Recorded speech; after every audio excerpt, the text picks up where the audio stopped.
event here and start recording. For the format of today's session, we are going to open with a brief overview of Sterile Care as a company, as well as KiteLock as a product. And then we're going to switch it over to Christina over at Sick Kids, who's on site. We are using video. You are not obligated to turn your video on in any capacity unless you wish. If you do find that you're lagging or it does not work properly, chances are it is your internet connection, and going to video turned off would be best. Having said that, I'm going to introduce Karen. Karen's our CEO of Sterile Care. She'll be leading you through a very brief presentation overview of Sterile Care as a company, as well as KiteLock as a product that we sell. And so, Karen, without further ado, I will hand it over to you. You have control of the screen. Good afternoon, everyone. Thank you for joining. I will speak for about 20 minutes, and then we'll get Christina to come on and tell you about her experience and lead her presentation. So we're going to talk about CVAD intraluminal complications. Just a little info on Sterile Care. Myself and Dr. Chantal Linnes are the founders. Proud to be a Canadian company and take this new innovative product to the world. Canada will be the first market in the world to have access to it. Just a bit of myself. I am a registered nurse by education with training in vascular access. I did try to keep myself at the forefront of what's happening with vascular access by being a part of our CEVA association, as well as on the steering committee for the national guidelines, just to keep some practicality about what we're doing and what we're trying to achieve. Dr. Chantal Linnes is a research scientist, so she goes after clinical outcomes at a very different level and different perspective. She's also a clinical pharmacologist, so everything that I say in this presentation is backed up by science. You, as vascular access clinicians, have to learn such a diverse amount of information because almost every patient that walks into a hospital acquires or needs vascular access. So what I'm going to give you is just what we've learned from living inside a CVAD intraluminal experience for the last 9 years and share some of that knowledge. Just going to go through some of the science on intraluminal, the triple threat, and how catheter lock solutions address that triple threat. I'm going to touch a bit on the new era of risk related to antibiotic resistance and the coronavirus. And then I'm going to talk briefly about KiteLock 4% before Christina gets into her experience. So we all know that the problem that we have is related to infections and occlusions. Our infection rate is about 34 deaths per day. Right now, our coronavirus is lower than that. I'm not trying to say that we are equivalent in any manner to the coronavirus, but the point I'm trying to make is there's still a lot of prevalence with our infection rates related to CVADs. I know everybody's doing their job to get better at this. I'm hoping some of the information that I share with you will provide a little bit more in-depth understanding of what we need to do one step further. The other part I'd like to bring up is related to occlusions. We have not been really great at tracking our occlusion rates. We often go by our alteplase used to understand what our occlusion rates are. So just a little shout out from a national perspective that monitoring these occlusion rates probably would be beneficial for us in learning how to get better at them, as well as understanding what the cost or the money we're spending to treat them. So let's jump into the basics of intraluminal activity and how lock solutions combat that activity. So inside CVAD, we have what we call the triple threat. We have clot formation, we have contamination by bacteria, so we have microorganisms. Those microorganisms produce biofilm. Biofilm is a sticky slime that makes it very accessible for things to adhere to it, like more clots, more drug precipitates. So we have this interrelated process. And when you're looking inside a CVAD, it's really, really important to always think about what you're doing and how you're addressing all three of these factors. If we leave any one of these factors in place and it's allowed to stay dominant, it will pull the other factors in. For instance, if biofilm remains inside the line, it's going to make it easier for those clots to adhere and be present. And it's also going to disperse biofilm or bacteria and keep bacteria in there. So we need to make sure that every time we address the interior of these lumens, we're trying to address all three of these factors. And if there's anything that you take away from my part of the presentation, I would like everybody to really listen and understand about the biofilm factor. There's lots to learn, there's lots of new information every day, and there's a lot of misconceptions out there. So hopefully I can address this a little bit further for you. Let's talk about blood coagulation and clots. We all understand that there's a coagulation cascade that occurs when a clot or a fibrin is formed inside the CVAD.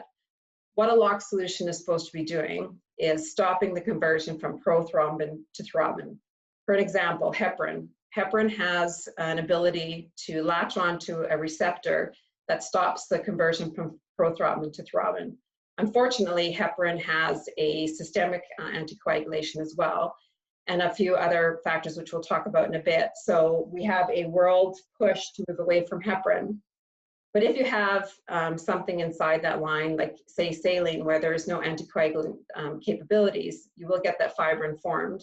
And then if you get a clot within that lumen, you ultimately have to use alteplase, which is a thrombolytic. It's costly, and it doesn't always work, and we'll get into the reasons why that may not be working. So when it comes to anticoagulation, we have two other products in the Canadian market that address the coagulation, and they are chelating agents. The way that a chelator works is it grabs onto a metallic ion. It has an affinity for calcium. So when it grabs onto that metallic ion, it pulls the calcium out of the coagulation cascade, and calcium is vital for the conversion from prothrombin to thrombin, so the fibrin doesn't end up, the clot is not formed. So one of the chelators that is commonly used is called trisodium citrate. If you look at the chemical composition, it's almost like a three-pronged chelating agent. Grabs onto that calcium and tries to hang on. It has a low binding affinity for calcium, which means it's able to let go of that calcium, so it doesn't always work in stopping that coagulation cascade from happening.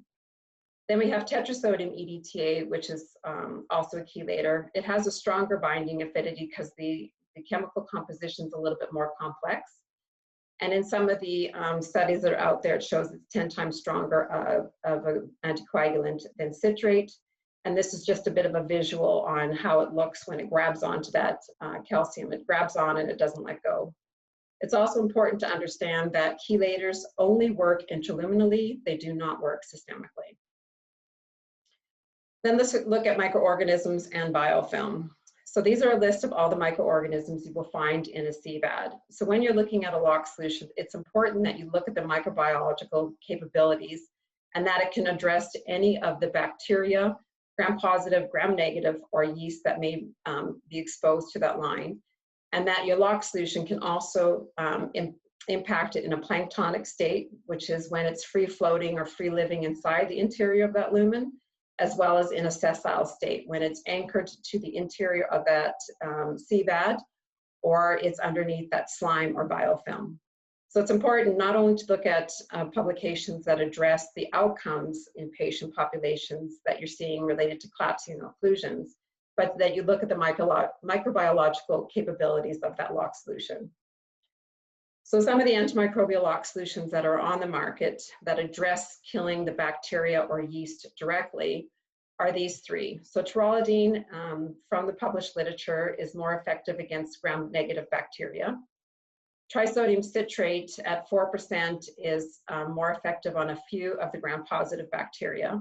And then tetrasodium EDTA is effective against the gram-positive, gram-negative yeast, as well as the multi-drug resistant strains like MRSA or VRE. Again, the chelators are only intraluminal activity. They only work inside of the CVAD. They don't work inside of the patient system. So here I'm going to jump into a little bit more about biofilm.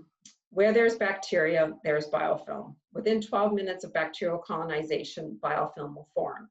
Within 24 hours, that entire interior of that CVAD is most likely covered with biofilm. What we need to understand about biofilm is it is hardy, it is strong, and it is very difficult to penetrate. In fact, antibiotics cannot penetrate biofilm. So I'm sometimes unsure why we use antibiotic locks. Antibiotics will work in that patient systemically, but we use an antibiotic lock at a high concentration, which is not going to get rid of that biofilm, but it's actually going to allow the bacteria to learn how to be resistant against that antibiotic. So that's something to keep in mind when you see antibiotic locks being used. What we know from the literature is CLABSI, biofilm is responsible for 80% of that CLABSI because it's a continual source of bacteria.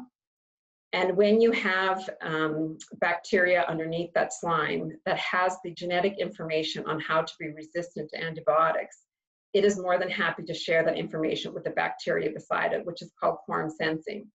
And for that reason, it is important to understand that biofilm is a source of superbugs, which is why we need to pay attention to it, and which is why we need to do everything that we can to eradicate it from these CVADs.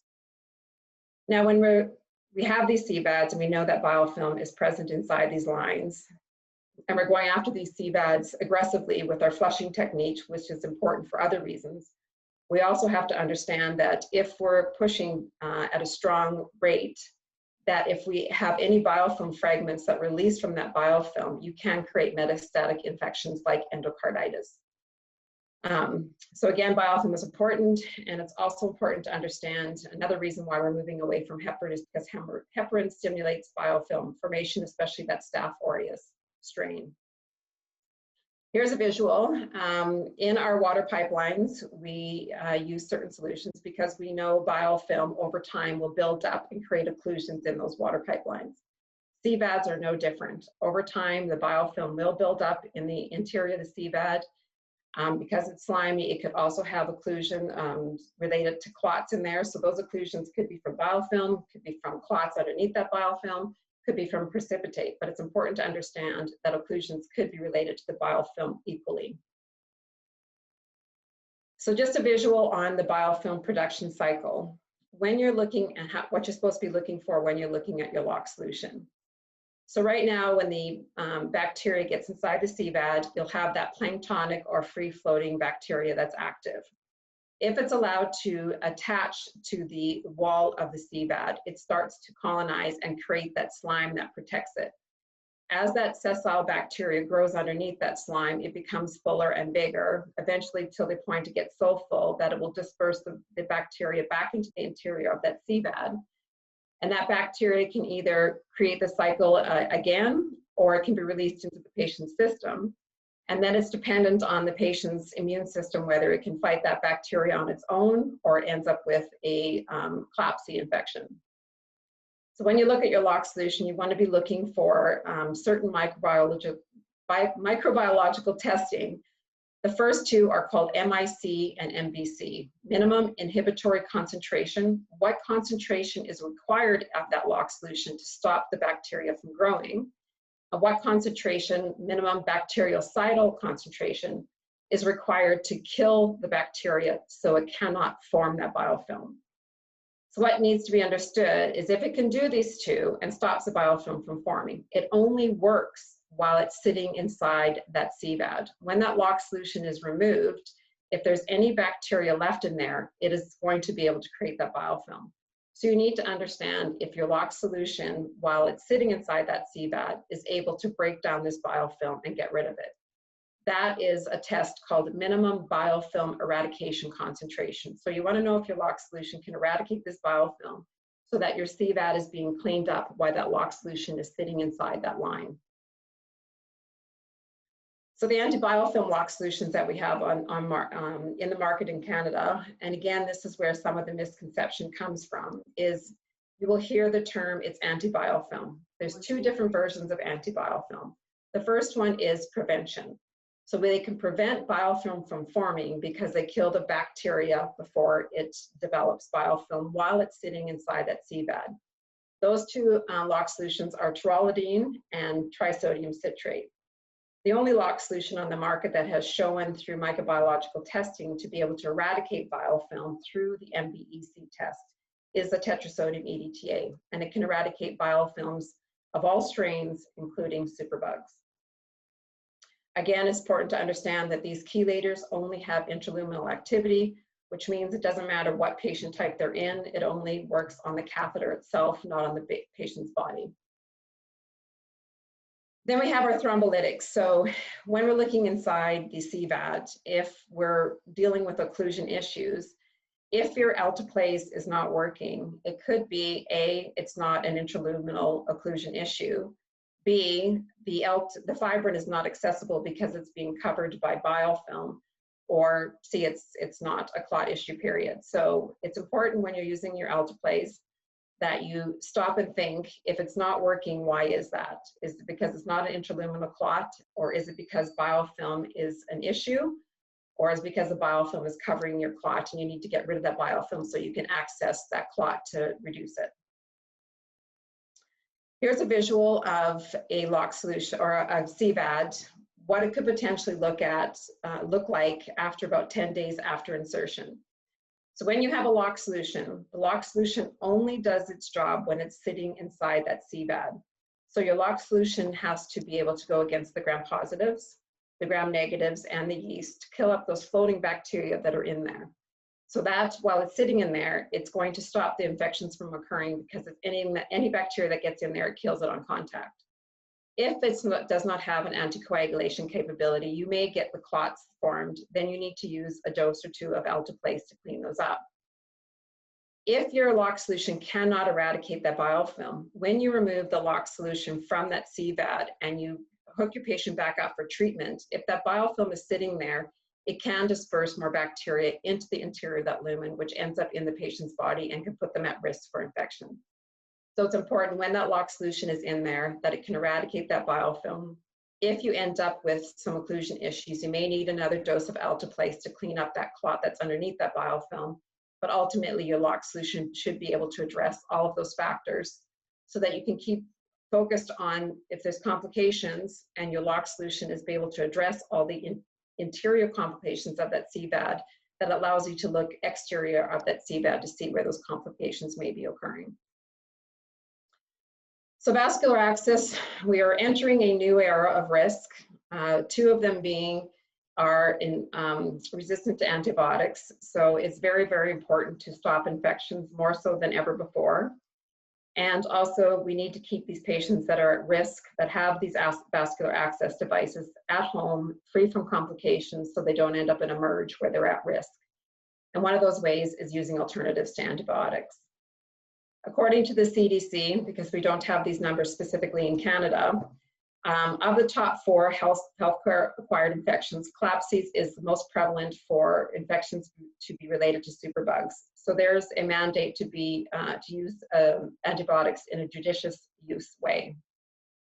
The post-antibiotic era is also an article that came out in November that talks about patients with cancer in India. The risk of superbug has now outweighed the risk of cancer. So they have to contemplate giving the patient chemotherapy because the risk of dying of a superbug infection is more than them dying of cancer itself. Laurie Burrows is our microbiologist out of Canada, and she released this news article that talked about antimicrobial resistance being a slower moving pandemic than COVID-19, and one that's worsening every day. Right now, we have about 700,000 annual deaths related to antimicrobial resistance. If we don't get better at using our antibiotics, by 2050, we'll have 10 million deaths per year related to antibiotic resistance. So I'm going to touch briefly on the Kite lock, the next generation lock solution. Tetrasodium EDTA is what Kite lock is composed of. We know it's a trusted anticoagulant because we've been using it, the disodium EDTA salt derivative, in the lavender blood collection tubes for decades. We also know it's an effective antimicrobial because it's effective against the gram-positive negatives bacteria as well as yeast, according to the microbiological studies. And we know it can prevent and eradicate biofilm. And because it's not an antibiotic, it supports the antibiotic stewardship program and doesn't lead to antibiotic resistance. Some of the clinical outcomes that we've shown, RCT was done in hemodialysis patients, showed an 85% reduction in bacterial colonization as the primary outcome. Secondary outcome was CLABSI, because it's difficult to get enough patients in RCT to show a significant difference, but it did show a trend of about 50% reduction in CLABSI. In Canada, we had a group out of St. Paul's Hospital in Vancouver do a study on their nutrition patients. They showed an average of 71% reduction in CLABSI, 0 use of thrombolytics, and about a financial savings of $160,000 per year using kite lock versus taurolidine, heparin, or saline. They also implemented a change in practice in that if a patient ended up in emerge with their CVAD with a potential collapse, if the line was locked with kite lock, they would not pull the line because they knew the interior of that line was being protected, and it allowed them to go and find out where the source of the infection was coming from. I'm not going to talk about Christina's study because she'll talk about that in her presentation. But we're also doing some collection of information in dialysis, and we're showing a 70% reduction in alteplase use compared to citrate. And we have a publication that's pending from a nephrologist out of Quebec on 30 patients. Just a quick overview on a financial analysis we did with Southlake here in Toronto. It was a value-based procurement project just to show if the cost by implementing kite lock saved the hospital money by reducing the complications. We did develop a return on investment that can be used in any of our facilities to spit out whether kite lock is costing you money or saving you money. And when we went in, we had to understand what the infection rate was in Southlake in order to determine if it was going to save money or cost them money. And under the current reporting mechanisms, they reported 0 infections, but in reality, they treated 97, which is probably very common to most hospitals. We're only looking in the ICU. We need to look outside of the hospital to understand what our true infection rates are. And by implementing kite lock, they only needed to see a 7% reduction in complications to have a return on their investment. They did a small group of 5 oncology patients, totaling 15 infections and 13 line changes prior to kite lock.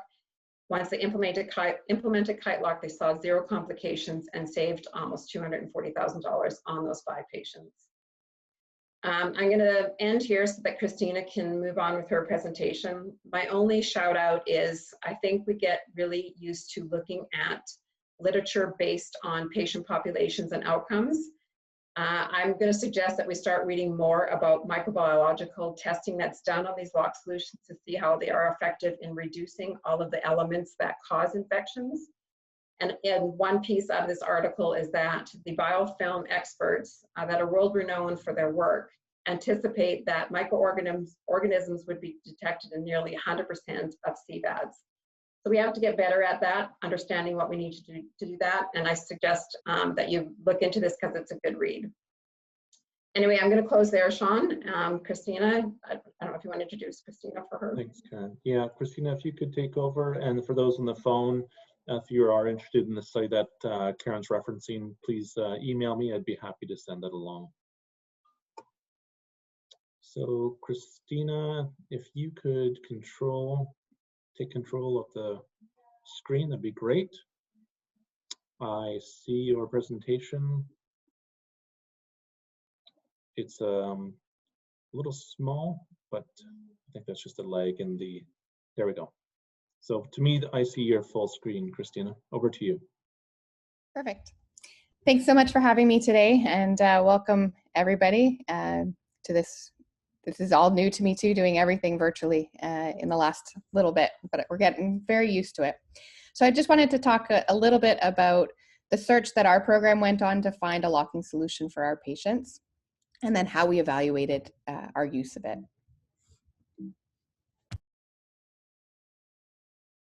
It's not letting me advance. Let's see. There we go. So in terms of disclosure, so I do receive funding through the Canadian Institute of Health Research in the form of a doctoral grant, and I've also received product in kind from Sterile Care. We've all seen the headlines. The introduction of antibiotics in 1936 revolutionized medicine as we know it. Conditions that previously would have meant certain death were suddenly treatable. However, that advancement in modern medicine is leading to devastating consequences that, if we don't address, can contribute to significant mortality and increased healthcare expenditures. Not to mention the fact that diseases that were once treatable will once again claim lives. So we need to do our part to prevent our most vulnerable populations from being affected. So what I hope to share with you today is the journey that we took to find a locking solution for our patient population to avoid using antibiotics, but also decrease our need for them in the form of preventing collapses. So my objectives today are to give you an overview of the implications for CLABSIs and risks related to superbugs, some of the challenges related to maintaining central venous access, as well as an overview of the locking solutions that are available, and then the study that we did to evaluate our use. So I thought I'd tell you who I am. So I am a pediatric nurse practitioner. I work at the Hospital for Sick Children, and I've worked here for the last 16 years in a variety of settings, but currently work in an intestinal failure program. We followed over 350 patients since our program began about 18 years ago, and we usually have anywhere from 50 to 60 patients on TPN at any one time. I'm currently doing my PhD in clinical epidemiology at the University of Toronto in my spare time. In terms of central lines, we're always faced with a number of choices. What type of line are we going to use? Are we going to use a tunneled or a non-tunneled? A PICC versus a tunneled central line versus a port? Do we use polyurethane or a silicone port? Regardless of the type of line that we choose for our patient, there are common complications that cross all of them.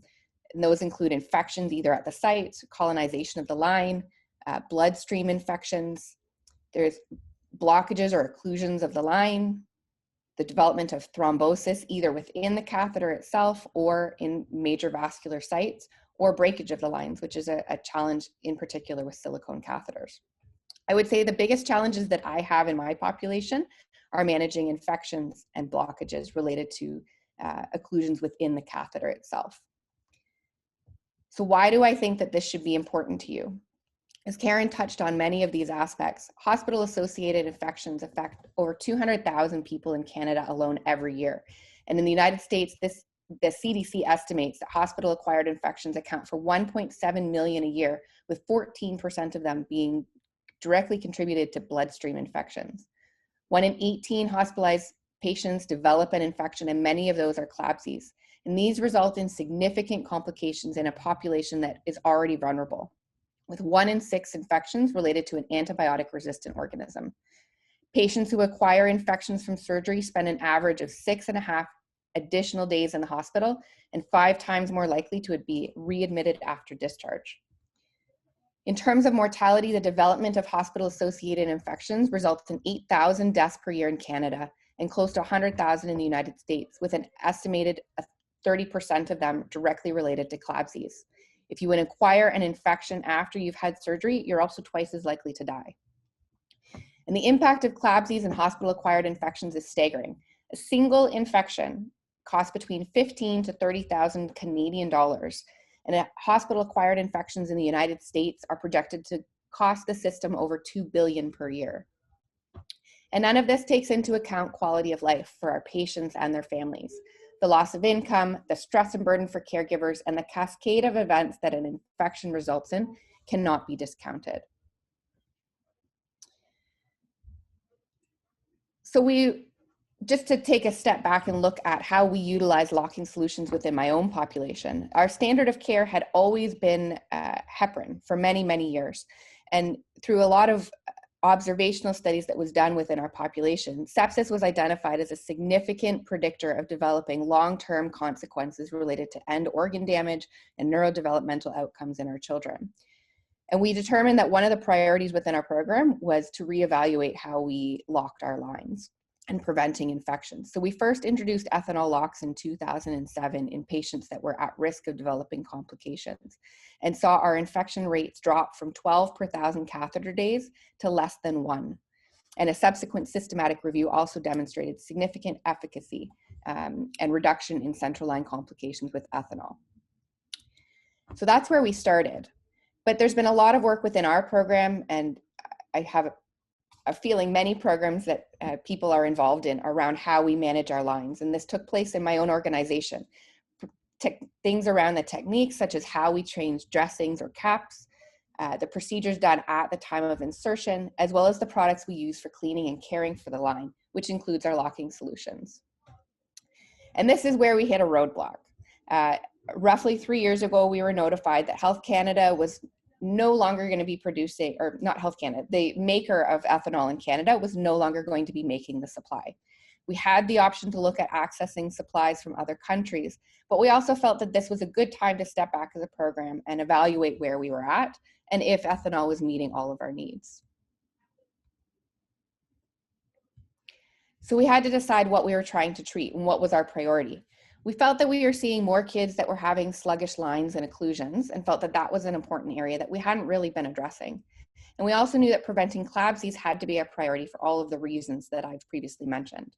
And as we did our research, we felt that we needed to look for something that could address all of these different aspects, from related to occlusions and thrombosis within the line, as well as colonization and biofilm formation.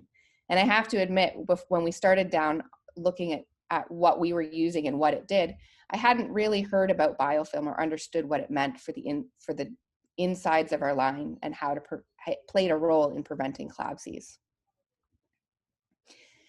Occlusions are a common complication and can lead to the inability of the practitioners and the families being able to provide the medical therapy that they're required due to either loss of patency, needing to replace the devices, unpredictable visits to the emergency department or healthcare practitioners, and they're often complicated and multifactorial. So it's important to understand the etiology of our inclusions.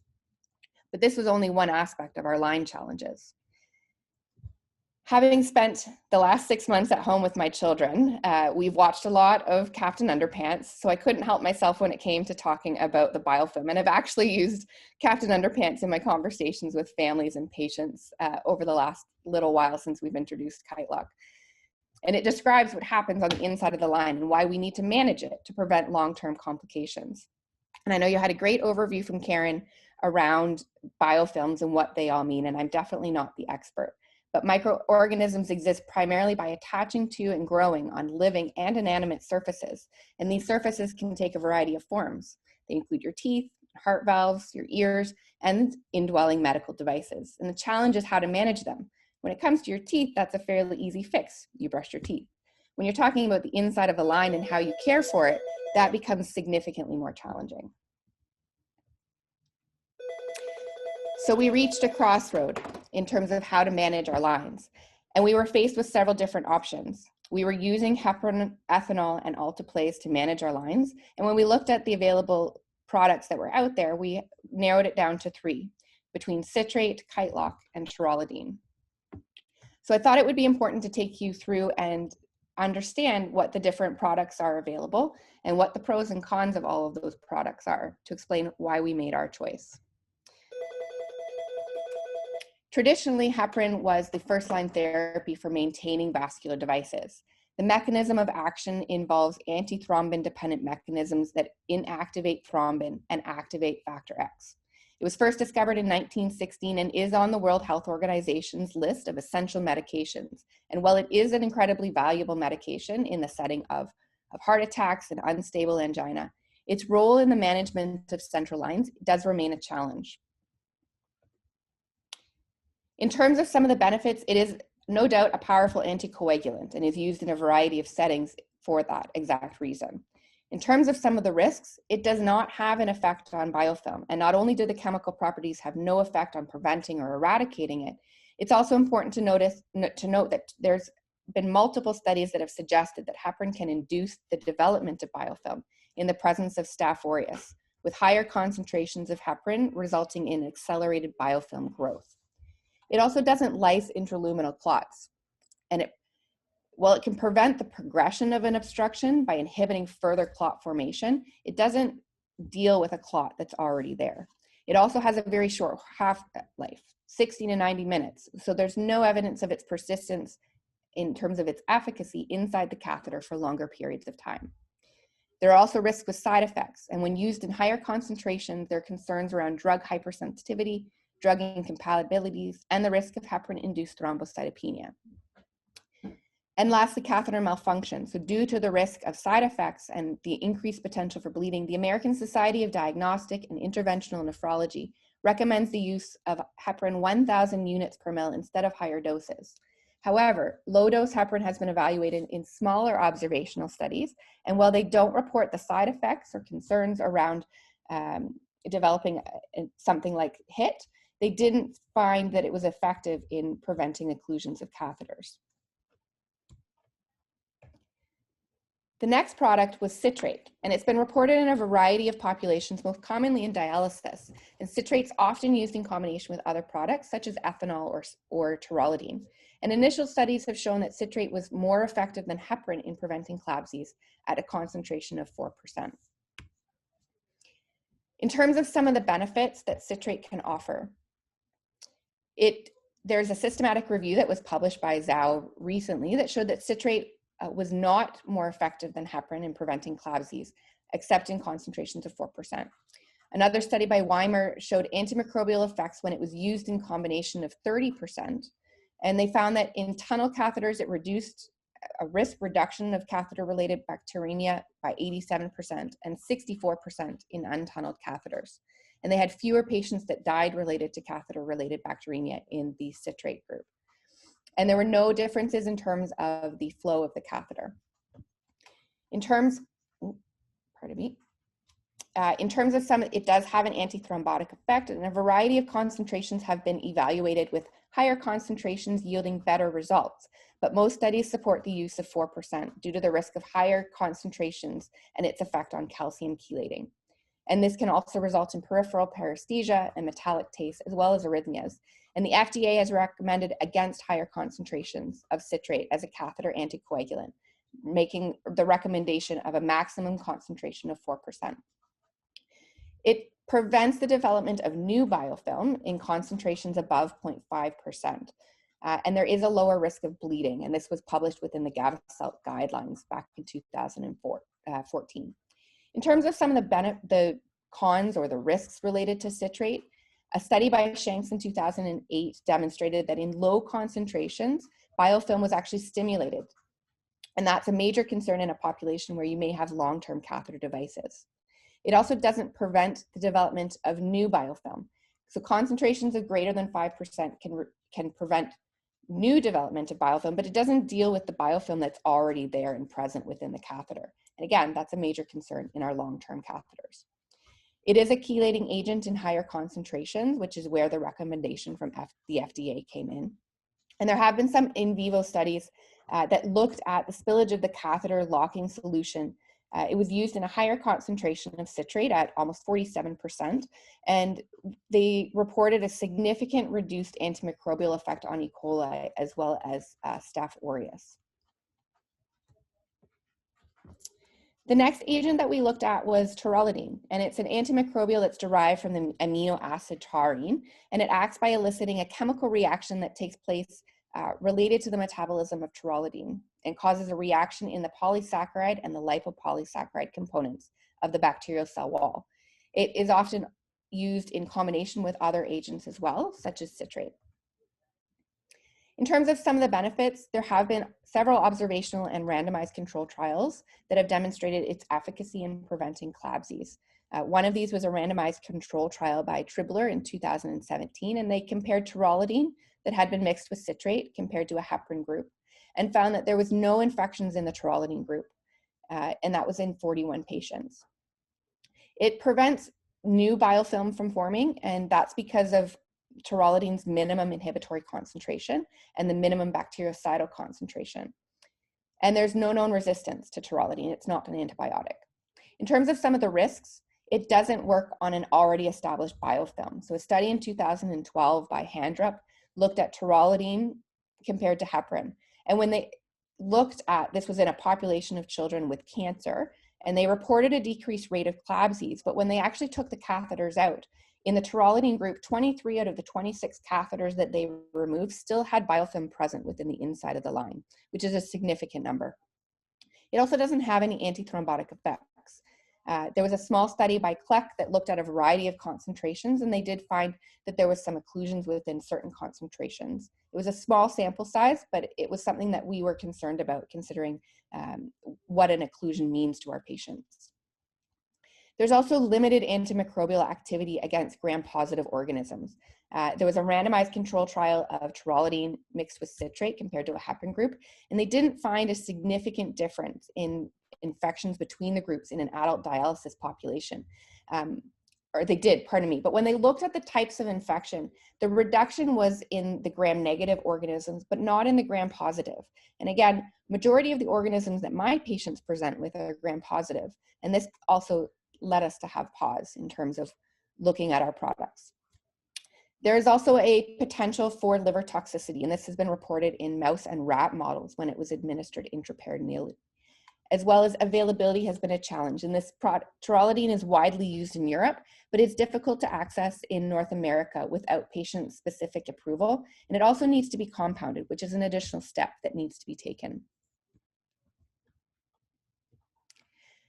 And while we were looking to move away from ethanol, I thought it was important to highlight some of the research that has been done on it. It is an antimicrobial and an antifibrinolytic.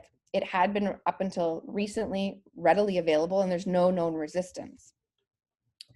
However, it was important to look at the pros and cons. So in terms of benefits, within our own experience, we saw a reduction in central line bloodstream infections, and that was supported as well in a subsequent systematic review that showed an 81% reduction in CLABSIs. It has an antithrombotic effect. There's no known resistance as it's not an antibiotic, and it requires a relatively short period of time in the catheter to have an effect on the lumen. In terms of some of the negatives or the risks associated with it, there were concerns that it didn't have effect on biofilm and actually increased biofilm formation in Staph aureus and Staph epidermidis. Also, there was concerns around the effects on catheters. So we would only administer it on silicone catheters because there were some risks about it degrading the internal lining of polyurethane catheters. So it limited the choices we had when it came to catheters for patients. And there were also reports of line complications related to developing occlusions. And we had similar issues related to our patient population that presented with recurrent line blockages and sluggish lines. And then availability became a challenge. I won't spend a lot of time going over these two studies, but when we actually looked at the literature, we actually found that there were 2 reports of previous ethanol shortages in the United States that highlighted that there was increased infections in both of these populations during ethanol shortages that had occurred.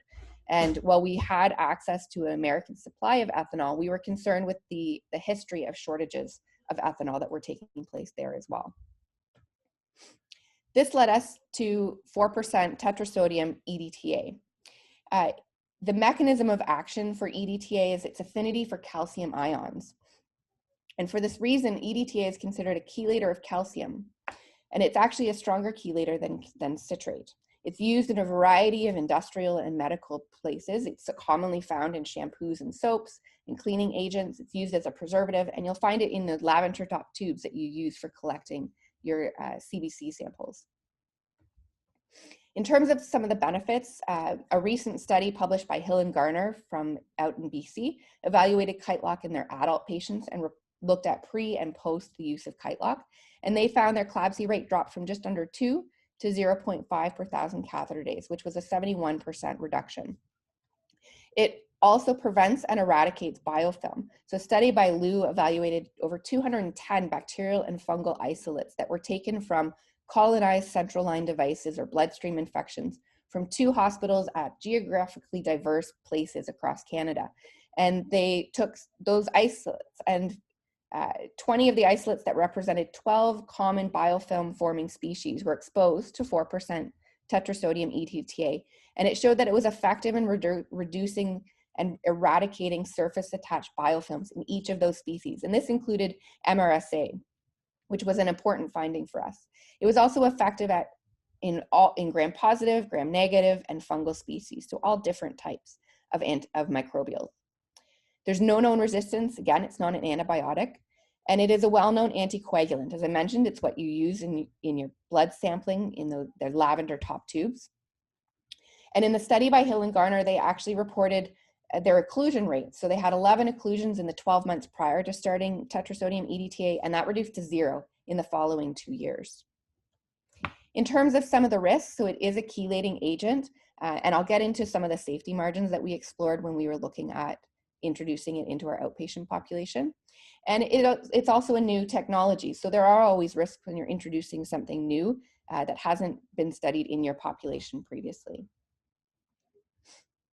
So when we looked at our list of things that we wanted, we found that 4% EDTA was an anticoagulant, it was an antimicrobial, it prevented as well as eradicated biofilm, and it wasn't an antibiotic. So I thought I'd venture in to describe to you how we approached our use in using it and what we were looking at in terms of our next steps. So again, this was a chart that we looked at and compared all of the products on our list that were available to us when we were narrowing down our choices. And really the only thing, I don't know if you can see my arrow, but the only thing that checked all of the boxes at the end of the day was 4% tetrasodium EDTA. In terms of the safety margins, we are a pediatric population and our children often go home when they're around 5 kilos with central lines. So we thought it was important to make sure that we were well within our margin of safety. So we took an example of a 5 kilo child with 2 lumens, which is actually very rare in our home population. And tetrasodium EDTA has a concentration of 28 milligrams per mil. So at a daily dose of 2 mils, it would be 11.2 milligrams per kilo. And we look at it on the chart, it actually puts them right about here, which is a very large margin of safety when you can consider what a chelating dose would be. We also took a more extreme example and looked at a 5 kilo child that had a port, so would require 3 mils of volume every day. And when we looked at that 3 mil dose, it equated to a dose of 16.8 milligrams per kilo, which put them,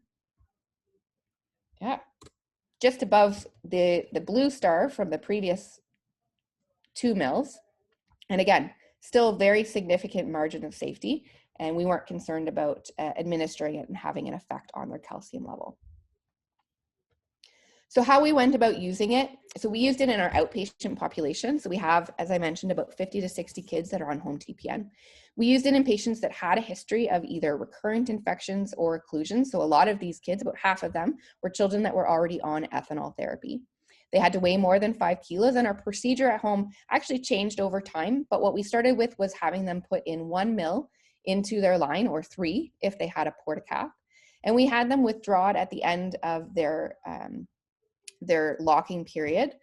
And what we actually found was that the parents reported that they were they had a lot of discomfort around this practice. This wasn't what they were used to doing.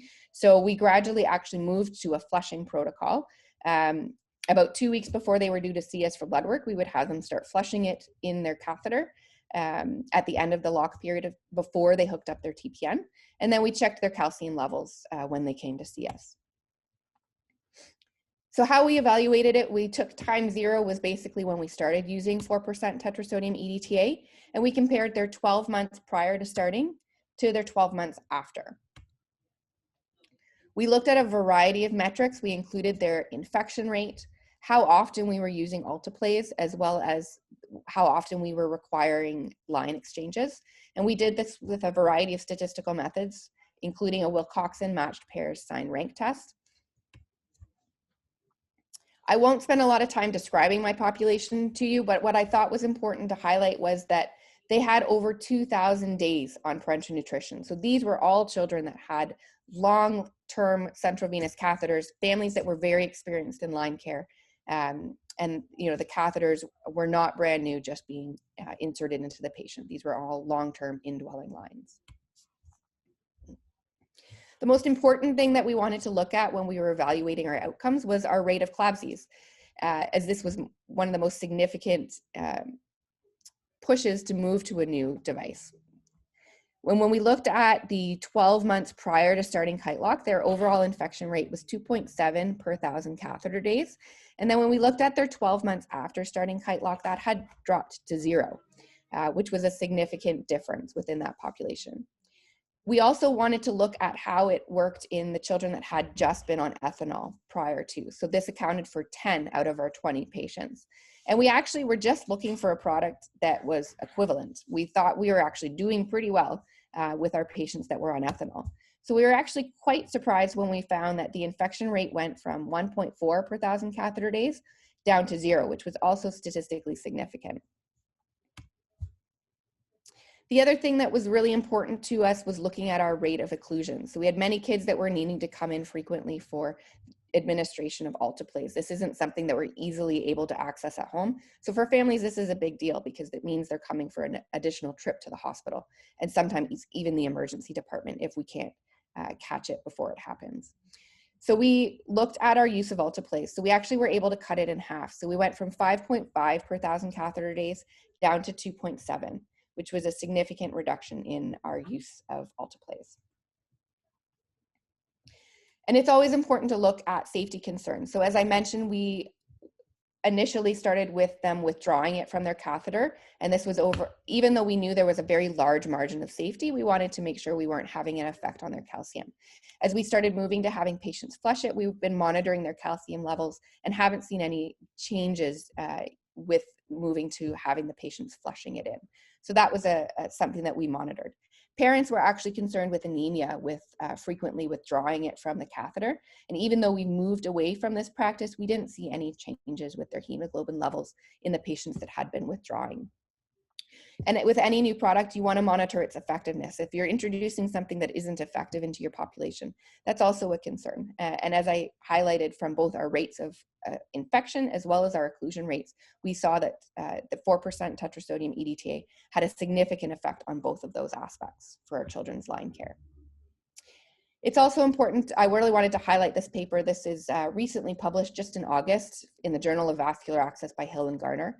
And I think it nicely demonstrates the potential cost reduction when you're able to reduce your rate of eclampsia and your need for alteplase, as well as reducing line replacements. And they were able to demonstrate when they moved away from a variety of products that included heparin and taurolidine, as well as saline, to Kite Lock or 4% tetrasodium EDTA. They had a significant cost savings both over the first and second year. So it was over 170,000 in their first year, and by 2 years that was over 300,000. And I think that's an important piece when you're looking at trying, the downstream costs. So while Kite Lock, it costs more upfront than ethanol, which costs pennies. Those infections that are costing $15,000 to $30,000 every time a child or whatever patient population you follow, whenever they're admitted to hospital, that's a significant cost to the system that can be prevented. So in terms of where we go next, so we are rolling it out on our inpatient population. There's also going to be a small trial going on in our ICU setting, and we are continuing to use it on patients within our outpatient population. As we are still continuing to learn about it, we are continuing to monitor and evaluate going forward. So that was just looking at our first year, but there's definitely, it's worth looking at our future years as well, since we did that first year of analysis. And then I think there's also potential for other populations. So we're looking at this in our outpatient dialysis population that doesn't have a high rate of eclampsias, but they use a lot of alteplase. And then we're also looking at doing an economic evaluation where we can better factor in some of the costs and utilities and the effects on the family as well into that. So just to sum it up, so I do think that the majority of our eclampsias are preventable, and I think that there is still a lot of work to do on it. Eclampsias have a huge impact on our patients as well as our healthcare system as a whole, and we've had great experience so far with tetrasodium EDTA. It's resulted in decreased rate of eclampsias as well as occlusions within our intestinal failure population, and we're looking forward to rolling it out to other populations because you're treating the line, you're not treating your patient, and regardless. This was an obvious patient population to start in because of how long they have their lines, but any patient that has a line could really benefit and from preventing eclampsias and occlusions and complications with lines. And we haven't had any safety concerns to date. So I'll leave it there and happy to take any questions if people have any thoughts or questions. Great. Thanks, Christina. That was fantastic. Every time you've done this twice now, and I'm always picking up on little things. So thank you so much. I'm gonna turn it over to the group. There's about 41 people on the line. If you do have a question, remember that you are on mute. And so we can spend the next time here. I'm not gonna limit it, but if you would like to ask a question, please unmute yourself and we'll answer those questions.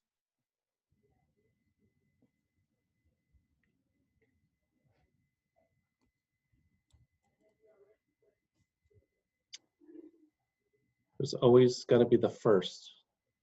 Hi, my name is Gina. I'm from Edmonton. I was just curious. So the locking interval is Q24 hours. Is that correct? Because you were just noticing the dosing on that PED with 2 lumens.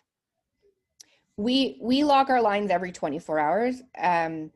Majority of our patients are running either 12 to 18-hour infusions of parenteral nutrition. So they'll lock it for that 6-hour window or whatever it may be, 6 to 12-hour block of time.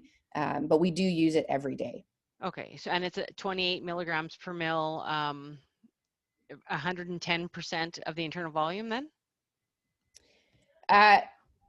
So our lines are cut. So we've always gone with 1 mil just because there is some variation depending on how much the line is cut. So our image guided therapy department has set the internal volume for every line at 1 mil. We're probably giving 110 to 120% of what they need, but yeah. Okay. And it's I mean, it sounds great. You had a lot of references and stuff on there, but there has been no issue with flushing through with the EDTA, because a lot of home patients are taught to flush through instead of withdraw, just out of simple safety, right? Yeah, for sure.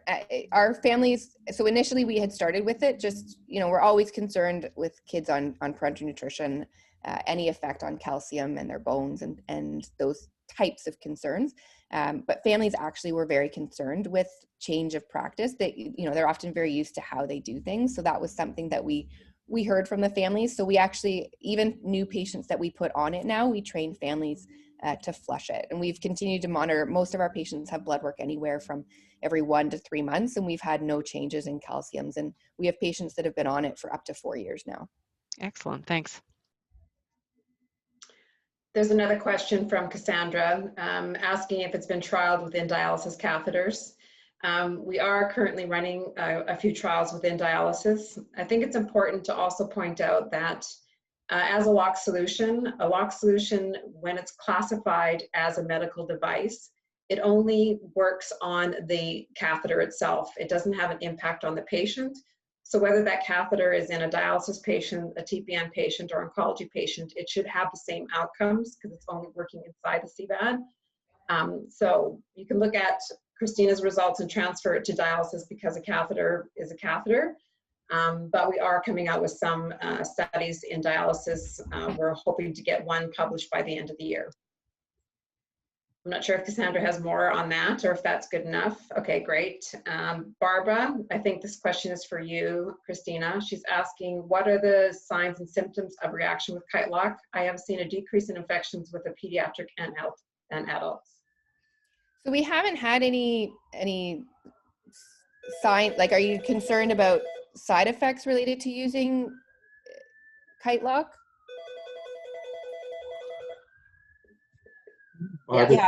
Yeah.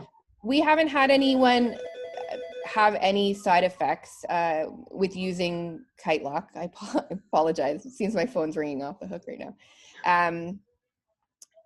Yeah, we haven't, the concern we had initially was potentially around an effect on calcium, which, we didn't find any changes in calcium levels.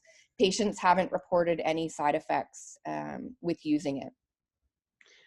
So just from a product perspective, EDTA is omnipresent, like Christina mentioned. It's in many things that we use on a daily basis. It's just in a different salt derivative in the disodium EDTA.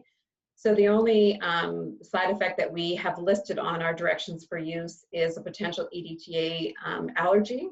But I think because it's omnipresent, somebody should know that they have an allergy to EDTA because it would be caught with a day-to-day use in products that are on the shelf, etc. So that's the only other way that I can answer that. Next question is from Rita. Are programs using Kite Lock for patient populations with history of infection or for all patients? I am a home TPN program, using it primarily with history of patients with CLABSIs, with good success, I might add. Yeah, so initially we started it on patients that had a history of infections or occlusions, as we felt that those were our high-risk patients to start with anyways. As we have incorporated new patients onto it, either anyone that presents with an occlusion or an infection starts on it, and new patients that we're discharging going home start on it regardless of whether they've had an issue. I'll add there as well, Christina, that, you know, with the accounts that we've been working with, one of the ways in which we've had discussions with regards to occlusions is to looking at your current alteplase spend.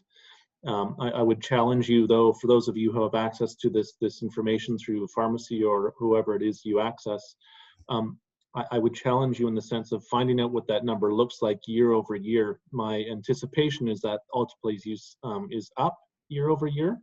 And if you calculate that out on a financial spend, I'm pretty positive you'll be quite shocked at how much you're actually spending in a given year. So it's a very good indicator as to a year over year as well as your spend. So just a food for thought there.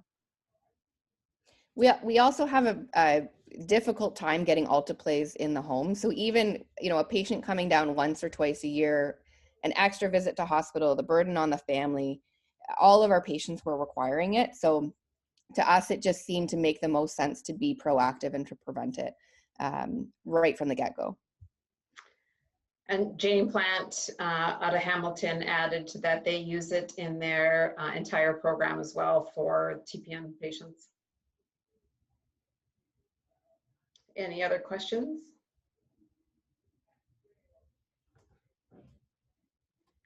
Good group. Yeah, it's 4:03. If you do have a question, by all means, I'll stay on for another couple minutes here. I will add that you all have access or should have access to my email address. So if you do have questions that you think of, or if you'd like any information on what was shared today, I'm able to respond to you via email. I will give you my phone number as well, which is in my signature. But we do have the data to support our claims. If you'd look at the brochure, etc., we can find that on our website as well. So I'll pause for another 30 to 60 seconds. I see some of you thanking us for the presentation. Thank you for attending. It's been great. We will be having these probably on a monthly basis as we go through our new way of interacting with each other through Zoom. So stay tuned for more of these type of webinars, but I will open the lines up to more questions.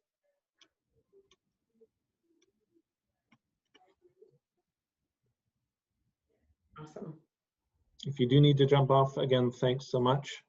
I see some of you signing off now. So like I said, if you need more information, reach out. If you think of something, I'm here to support you. Nice to see you as well, Adele.